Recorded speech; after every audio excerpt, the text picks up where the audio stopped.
আসসালামু আলাইকুম রহমতুল্লাহ। গত ক্লাসে আমরা লাম পর্যন্ত পড়েছিলাম। আজকে আমরা মিম থেকে শুরু করব।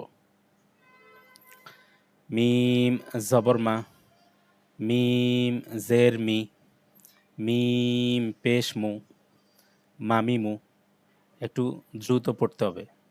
আমরা আগেও বলেছি জবর জের পেশ একটু তাড়াতাড়ি পড়তে হয়। জবর জের পেশ একটু তাড়াতাড়ি পড়তে হয়। এখানে অনেকক্ষণ ওয়েট করা যাবে না।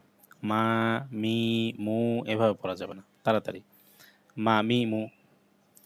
নুন জবর না, নুন জের নি, নুন পেশ নু, নানিনু, নানিনু।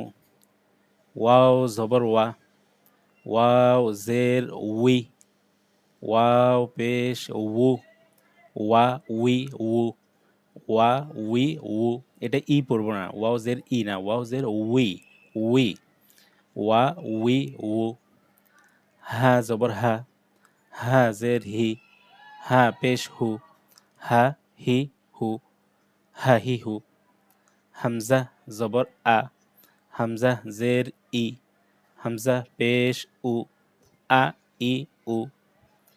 ইয়া জবর ইয়া, ইয়া জের ই, ইয়া পেশ ইউ, ইয়া ই ইউ। এটা ইয়া পেশ উ হবে না, ইউ হবে। ইয়া জবর আ হবে না, ইয়া হবে।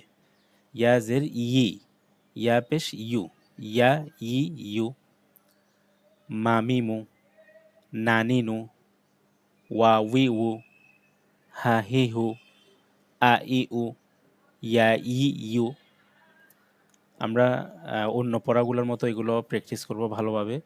5-6 বার পড়ব, 10 বার পড়ব, যত বেশি পড়তে পারি আমাদের ফায়দা হবে। তো শুরু থেকে এটা কয়েকবার পড়ার পরে আমরা একদম আলিফ থেকে নিয়ে হামজা থেকে ইয়া পর্যন্ত পড়ব।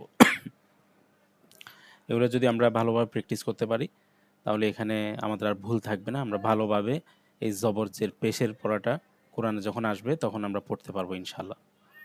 আসসালামু আলাইকুম ওয়া রাহমাতুল্লাহ।